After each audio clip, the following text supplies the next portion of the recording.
आप सुन रहे हैं ताज म्यूजिक की धमाकेदार प्रस्तुति। गोली जैसन तू तो सचा हूँ मैं लागेलू हीरोइन जैसन हम करी तो से प्यार तुते करेलू इनकार काहे बतिया न मानेलू तू लड़की। अच्छा है रे पातर की है रे पातर की है रे पातर की है रे पातर की है रे पातर की। I love you music director please राजा।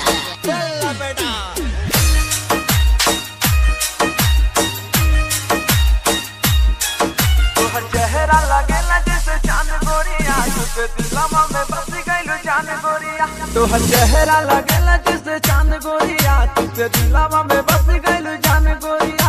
ऐसे करा ना गुमान हम बानी परेशान काहे बतिया ना समझ ले लड़की। अच्छा है रे पातर की है रे पातर की है रे पातर की है रे पातर की है रे पातर की है रे पातर की। Present by Ayush music studio Campierganj. आप सुन रहे हैं राहुल बवाली की आवाज में। रतिया में आवे नहीं हमरा के जब देखले बानी रानी तोहरा के। निज रतिया में आवे नहीं हमरा के जब देखले बानी रानी तोहरा के। बानी हमहु बेचैन जब लड़ तोहर नैन दिल हमरो तोहार लिए धड़की। है रे पातर की है रे पातर की है रे पातर की है रे पातर की है रे पातर की है रे पातर की। Present by Taj music.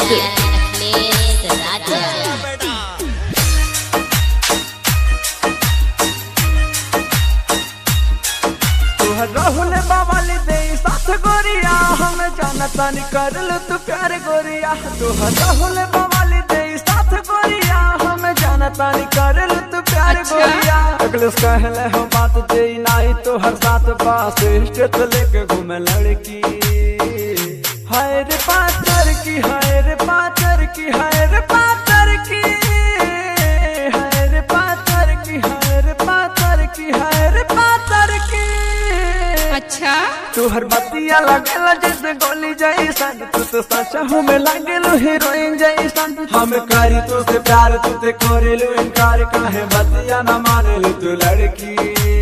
अच्छा है रे पातर की है रे पातर की है रे पातर की है रे पातर की है रे पातर की। I love you music director please राजा।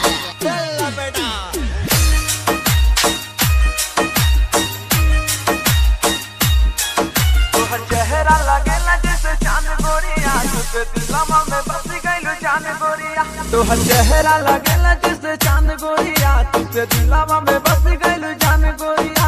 ऐसे करा ना गुमान हम बानी परेशान काहे बतिया ना समझ ले लड़की। अच्छा है रे पातर की है रे पातर की है रे पातर की। Present by Taj music. पातर की है रे पातर की। Present by Ayush music studio Campierganj. आप सुन रहे हैं राहुल बवाली की आवाज में। रतिया में आवे नहीं हमरा के जब देखले बानी रानी तोहरा के। निज रतिया में आवे नहीं हमरा के जब देखले बानी रानी तोहरा के। बानी हमहु बेचैन जब लड़ तोहर नैन दिल हमरो तोहार लिए धड़की।